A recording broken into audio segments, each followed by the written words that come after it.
कुछ लोग एक अजीब सी बेचैनी में जीते हैं और इन्हीं बेचैनियों में पागलपन भरा कदम उठा लेते हैं। वे जिंदगी भर जैसे किसी तलाश में भटकते रहते हैं। कोई भी चीज उन्हें सुकून नहीं देती। कई बार ये बेचैनी उनके साथ ही जाती है और कई बार उन्हें अपने साथ लेकर ही जाती है। हम बात कर रहे हैं गुरुदत्त की। जी हाँ, गुरुदत्त भी जीवन भर ऐसे ही बेचैनी के साथ जीते रहे और इसी बेचैनी के साथ इस दुनिया को अलविदा भी कह दिया। महज 39 साल की उम्र में ही उन्होंने इस दुनिया को अलविदा कह दिया, जिसके बारे में आज तक ठीक से कहना मुश्किल है कि वह सचमुच आत्महत्या ही थी या कुछ और। महलों ये तख्तों ये ताजों की दुनिया, ये दौलत के भूखे रवाजों की दुनिया, ये दुनिया अगर मिल भी जाए तो क्या है। आज तक ये गाना हर किसी की जुबान पर गाहे बगाहे आ ही जाता है। इतने दर्द भरे गीत के पीछे एक आदमी का दर्द था, जिसे बॉलीवुड ने अपनी आंखों से देखा और महसूस किया था। वो था गुरुदत्त का दर्द। शायद यही कारण था कि गुरुदत्त ने 2 बार सुसाइड की असफल कोशिशें की, लेकिन फिर एक बार, तीसरी बार में वो कामयाब हो गए। दर्द में डूबे गुरुदत्त ने अपना जीवन शराब के नशे में डुबो लिया था। नींद की गोलियां उनकी रोजमर्रा की जिंदगी का बेशुमार हिस्सा बन गई थी। जब गुरुदत्त बाजी फिल्म बना रहे थे तो फिल्म के ही सेट पर उनकी मुलाकात गायिका गीता रॉय से हुई और उन्हें उनसे प्यार हो गया। उस समय गीता रॉय एक गायिका के रूप में मशहूर हो चुकी थी और अक्सर गुरुदत्त से मिलने उनके माटुंगा वाले फ्लैट पर आया करती थी और स्वभाव से सरल इतनी कि रसोई में सब्जी काटने बैठ जाती थी। उस दौरान राज खोसला गुरुदत्त के असिस्टेंट हुआ करते थे। उन्हें गाने का बहुत शौक था। गुरुदत्त के यहाँ होने वाली बैठकों में राज खोसला और गीता रॉय डुएट गाया करते थे और पूरा दत्त परिवार बैठकर उनके गाने सुनता था। दोनों एक दूसरे को प्रेम पत्र भी लिखा करते थे, जिसे गुरुदत्त की छोटी बहन ललिता लाजमी एक दूसरे तक पहुंचाती थी। 3 साल तक प्यार करने के बाद आखिरकार 1953 में गुरुदत्त और गीता रॉय विवाह बंधन में बंध गए। कहा जाता है कि गुरुदत्त इमोशनल होने के साथ साथ ओवर पॉजेसिव भी थे, जिन्हें ना सुनना कतई पसंद नहीं था। कहते हैं शादी के बाद गुरुदत्त ने गीता पर बाहर की फिल्मों पर गाने पर पाबंदी लगा दी थी। इसके बावजूद चोरी चोरी गीता दूसरे बैनर्स के लिए गाती रही। फिर भी दोनों में सब ठीक ठाक चलता रहा और उनके 3 बच्चे भी हुए, जिनसे गुरुदत्त बेशुमार प्यार करते थे। दोनों की जिंदगी में दिक्कतें तब आने लगी जब मशहूर एक्ट्रेस वहीदा रहमान की एंट्री हुई। प्यासा फिल्म के दौरान वहीदा रहमान से गुरुदत्त का नाम जुड़ने लगा, जिसके चलते दोनों में दूरियां बढ़ने लगी और विवाद इतना बढ़ा कि गीता अपने बच्चों को लेकर मायके चली गई। बेहद ही खूबसूरत शख्सियत के मालिक गुरुदत्त की लाइफ का एक कड़वा सच यह भी था कि वो वहीदा रहमान से बेइंतहा मोहब्बत भी करने लगे थे। ऐसा कहा जाता है कि वहीदा और गुरुदत्त एक दूसरे से बहुत प्यार करते थे, लेकिन गुरुदत्त शादीशुदा थे और वहीदा की वजह से दोनों के रिश्ते बिगड़ रहे थे। ये देखकर वहीदा परेशान रहने लगी। वो नहीं चाहती थी कि उनकी वजह से उनका परिवार टूटे और जब वहीदा को पता चला कि गुरुदत्त अपनी पत्नी से अलग हो गए हैं और इसका कारण उन्हें ही माना जा रहा है, तो उन्होंने गुरुदत्त से दूरियां बना ली। उनके ही एक करीबी दोस्त के अनुसार उन्होंने इसलिए अपने कदम पीछे खींच लिए थे कि उन्हें एहसास हो चुका था कि गुरुदत्त की जिंदगी में गीता दत्त की जगह कोई नहीं ले सकता। उन्हें लगा कि वे पीछे लौट जाएंगी तो सब सुधर जाएगा, पर ऐसा हो न सका। गुरुदत्त अपना ज्यादा समय स्टूडियो में बिताने लगे थे। गीता को उन पर शक हो गया था। वो उन पर नजर रखती थी, उनका पीछा करती। एक बार तो गीता दत्त उनके करीबी दोस्त अबरार अलवी के घर पहुंच गई और उनसे वहीदा रहमान और गुरुदत्त के बारे में पूछताछ करने लगी। वो नर्वस थी, रो रही थी। अलवी साहब ने उन्हें समझाया कि गुरुदत्त सिर्फ फिल्म और काम से मोहब्बत करते हैं, बेफिक्र रहो। लेकिन गीता दत्त समझ ही नहीं पाई। इतना ही नहीं, दोनों के बीच शक इस हद तक बढ़ गया था कि एक दिन गुरुदत्त को एक चिट्ठी मिली जिसमें लिखा था कि मैं तुम्हारे बिना नहीं रह सकती। अगर तुम मुझे चाहते हो तो आज शाम को 6:30 बजे मुझसे मिलने नरीमन पॉइंट आओ। तुम्हारी वहीदा।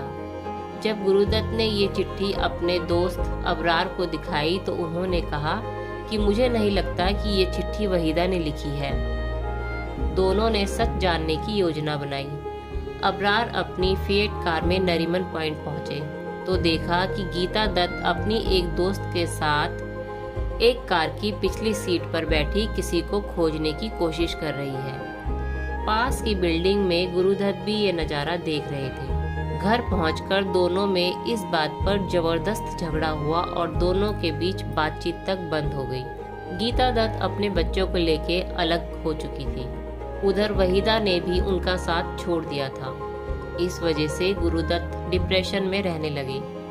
खुद को एकदम खामोश कर लिया उन्होंने। वह हमेशा आत्महत्या करने के बारे में सोचते रहते थे और 2 बार आत्महत्या की कोशिश भी कर चुके थे। वो हमेशा गीता और अपने बच्चों को याद करते थे। पहली बार आत्महत्या की कोशिश में गुरुदत्त बिल्कुल सुरक्षित बच गए, लेकिन जब दूसरी बार उन्होंने आत्महत्या करने की कोशिश की थी तो 3 दिन के लिए कोमा में चले गए थे। और वह जब कोमा से बाहर आए थे तो कहते हैं उन्होंने सबसे पहला जो नाम लिया था वह था गीता। अबरार अलवी ने ही एक बार बताया था कि गुरुदत्त अक्सर मरने के तरीकों के बारे में बातें किया करते थे। एक बार गुरुदत्त ने उनसे कहा कि नींद की गोलियों को इस तरह लेना चाहिए जैसे माँ अपने बच्चों को गोलियां खिलाती है, पीसकर और फिर उसे पानी में घोलकर पी जाना चाहिए। अबरार ने बताया कि उस समय उन्हें लगा वो मजाक में ये बातें कर रहे थे। उन्हें क्या पता था कि गुरुदत्त इस मजाक को ही अपने ऊपर परीक्षण कर लेंगे। गीता दत्त की वजह से वहीदा को वो प्रेमिका के रूप में अपना नहीं पाए और वहीदा रहमान के उनकी जिंदगी से निकल जाने के बाद भी गीता दत्त गुरुदत्त के घर वापस लौट आने की पुकार को अनसुना करती रही। ऐसे में गुरुदत्त डिप्रेशन में चले गए, बिल्कुल अकेले हो गए। गुरुदत्त के अकेले पड़ जाने का एक कारण यह भी था कि वे अति की सीमा तक पॉजिटिव थे। अपनी बनाई कैद में लोगों को बांधकर रखते हुए वह यह भूल जाते थे कि सामने वाला भी उनकी ही तरह एक इंसान और कलाकार है। इसी दौरान उनकी फिल्म कागज के फूल भी बुरी तरह फ्लॉप हो गई थी। गुरुदत्त मन और धन दोनों से दिवालिया हो गए थे और बुरी तरह टूट गए। शराब और नींद की गोलियों को उन्होंने अपना साथी बना लिया। ऐसा कहा जाता है कि जिस दिन गुरुदत्त ने दुनिया को अलविदा कहा उस दिन उन्होंने कुछ भी नहीं खाया था और शाम से ही शराब पी रहे थे। उन्होंने गीता को फोन किया और बच्चों से मिलने की इच्छा जताई, लेकिन गीता ने साफ इनकार कर दिया। गुरुदत्त ने गीता से कहा कि अगर आज बच्चों को नहीं भेजा तो मेरा मरा मुंह देखोगी, पर गीता ने उनकी बात नहीं मानी। कहते हैं उस रात गुरुदत्त सुबह 5 बजे तक शराब पीते रहे और सुबह अपने कमरे में मृत पाए गए। ऐसा कहा जाता है कि उन्होंने पहले खूब शराब पी, उसके बाद ढेर सारी नींद की गोलियां खा ली और यही उनकी मौत की वजह बनी। गुरुदत्त की जिंदगी पर जब भी बात की जाएगी तो उसमें उनकी पत्नी गीता रॉय का नाम जरूर आएगा। जितनी महत्वपूर्ण और बेसब्र करने वाली कहानी गुरुदत्त की है उतनी ही गीता दत्त की भी है। उनके जीवन की हाईलाइट भी ऐसी ही रही। जादुई आवाज की मल्लिका गीता दत्त ने बहुत कम उम्र में शोहरत की उस बुलंदी को छू लिया था जहां लोग पूरा जीवन साधना करने के बाद भी नहीं पहुंच पाते।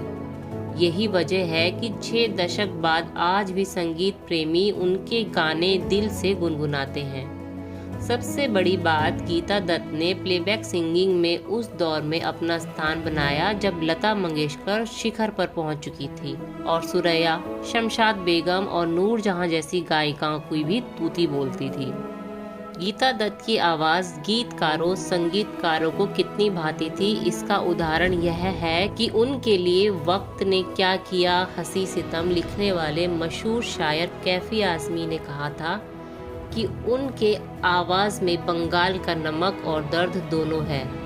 इसी तरह ओपी नैयर भी मानते थे कि गीता की आवाज़ में शहद की मिठास और मधुमक्खी का डंक का दर्द भी शामिल है। गुरु दत्त की बतौर डायरेक्टर पहली फिल्म बाजी के एक गाने की रिकॉर्डिंग हो रही थी। ये बात 1951 की है। गाना था तदबीर से बिगड़ी हुई तकदीर बना ले। गायिका थी गीता दत्त। गीता तब तक इतनी ऊंचाई पर पहुंच चुकी थी कि गुरु दत्त उनके सामने कुछ भी नहीं थे। गीता स्टार सिंगर थी।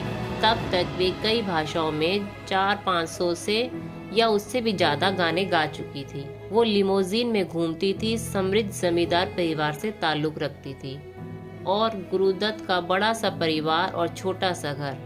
आधे से ज़्यादा समय तो उनका फाका मस्ती में ही गुजरता, लेकिन फिर भी दोनों में प्यार हो गया था, जोरदार प्यार। इस प्यार का सिलसिला 3 सालों तक चला और फिर दोनों ने बंगाली रीत रिवाजों से शादी कर ली। इसके बाद खार, मुंबई के इलाके में एक किराए के फ्लैट में गीता गुरुदत्त रहने लगे। कुछ दिन तो सब ठीक ठाक रहा, लेकिन फिर दोनों में अक्सर झगड़े होने लगे। इसी बीच दोनों के 3 बच्चे भी हुए। दोनों के बीच लगातार झगड़े होते रहते और जब भी झगड़ा होता वो बच्चों को लेकर अपनी माँ के घर चली जाती। गुरुदत्त हाथ पैर जोड़ते कि घर लौटाओ, तब वो घर लौटती और अगर गीता ना मानती तो गुरुदत्त डिप्रेशन में चले जाते थे। ऐसा कई बार हुआ और अक्सर होता ही था। कहा जाता है कि शादी के बाद गुरुदत्त ने भी गीता पर पाबंदियां लगा दी थी। वह चाहते थे गीता केवल उनकी फिल्म में ही गाए, लिहाजा उनके दूसरे बैनर्स के लिए गाना गाने पर रोक लगा दिया। रिकॉर्डिंग स्टूडियो से घर आने का समय मुकर्रर कर दिया। काम के प्रति गीता पहले तो इसके लिए राजी नहीं हुई, लेकिन बाद में किस्मत से समझौता करना ही बेहतर समझा। लिहाजा धीरे धीरे संगीतकारों ने उनसे किनारा करना शुरू कर दिया। इतना सब करने के बावजूद वे गुरुदत्त के साथ अपनी गृहस्थी संभालने में नाकाम रही। गुरुदत्त का नाम वहीदा से जुड़ने का सदमा गीता झेल नहीं सकी और शराब पीने लगी। इस तरह शादी और शराब ने गीता के करियर को ग्रहण लगा दिया। वहीदा के साथ गुरुदत्त के रोमांस की खबरों को गीता सहन न कर सकी और उनसे अलग रहने का निर्णय कर लिया। इसके बाद वहीदा रहमान ने भी गुरुदत्त से दूरी बना ली। गीता और वहीदा दोनों के जीवन से दूर हो जाने से गुरुदत्त टूट से गए और 1964 में मौत को गले लगा लिया। गुरुदत्त की मौत से गीता दत्त को गहरा सदमा पहुंचा और उन्होंने भी अपने आप को नशे में डुबा दिया, जिसके बाद वो बीमार रहने लगी। सिर्फ 42 साल की उम्र जीने वाली गीता दत्त ने अपनी जिंदगी में स्टारडम, शोहरत और अकेलापन सब देखा। कहा जाता है कि वहीदा रहमान के साथ गुरुदत्त के अफेयर की खबरों ने गीता दत्त को तोड़ दिया था। गुरुदत्त की मौत से वह पूरी तरह टूट गई। घर चलाने के लिए उनको फिर से काम करना पड़ा। 1964 से 1967 के बीच उन्होंने बमुश्किल 2 दर्जन गाने गाए होंगे, वह भी लो बजट फिल्मों के। उनसे हर किसी ने मुंह मोड़ लिया। आजीविका चलाने के लिए उन्हें स्टेज शो और रेडियो जिंगल्स करने पड़े। यह उस प्लेबैक सिंगर की दास्तां थी जो कभी हर फिल्मकार और संगीतकार की चहेती हुआ करती थी। 1971 में सिर्फ 42 साल की उम्र में गीता ने इस दुनिया को अलविदा कह दिया। गीता दत्त ने फिल्म जगत में ना तो बहुत अधिक वक्त बिताया और ना ही बहुत ज़्यादा गाने गाए। इसके बावजूद इस छोटे से सफ़र में गीता दत्त ने अपनी आवाज़ से संगीत प्रेमियों पर जो प्रभाव छोड़ा, उसने उन्हें उनके दिलों में अमर बना दिया।